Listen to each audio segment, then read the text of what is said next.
Thomas Soto. La politique, Antonin André, avec la montée du ni-ni, la tentation abstentionniste qui gagne notamment les lycéens. À Toulouse et à Paris, ils sont quelques milliers à avoir défilé dans les rues au cri de ni Le Pen, ni Macron. Oui, ni patrie, ni patron. Marine, Macron, même combat. 2017 serait-elle celle de la génération Nini, une jeunesse pour laquelle Marine Le Pen et le FN ne représentent pas une menace contre laquelle il faut se dresser, une jeunesse qui nourrit la même aversion pour le banquier que pour le nationaliste, à l'image de Jean-Luc Mélenchon, pour lequel il ne veut pas choisir et pour lequel cette jeunesse a majoritairement voté. À cet égard, 2017 marque une rupture.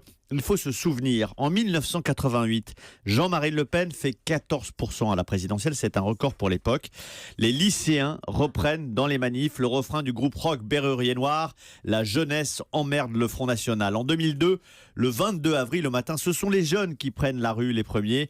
Mais en 2007, ils manifestent pour défendre le droit de ne pas choisir. Marine Le Pen ne leur fait pas peur. Ils ont grandi avec un FN élevé, installé dans la vie politique. C'est le signe de la dédiabolisation réussie engagée par Marine Le Pen. Au-delà de la jeunesse, le nini, autrement dit le droit de ne pas choisir, est défendu par une partie de la gauche derrière Jean-Luc Mélenchon et par une partie de la droite. Là aussi, Antonin, c'est une forme de rupture. Oui, la pudeur de gazelle de Jean-Luc Mélenchon est emblématique de cette élection.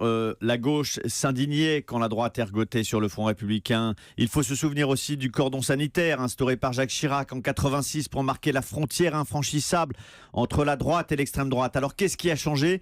Ce qui a changé, c'est que les candidats des partis institutionnels, du PS et de la droite, ont été balayés et que leurs électorats sont perdus. Emmanuel Macron a l'attrait du renouveau, ce qui fait sa force au premier tour, mais il en a aussi les faiblesses, ce qui constitue son handicap au second tour. Il ne rassure pas parce qu'il est inconnu. La gauche n'aimait pas Chirac, mais elle le connaissait, son histoire, sa vision.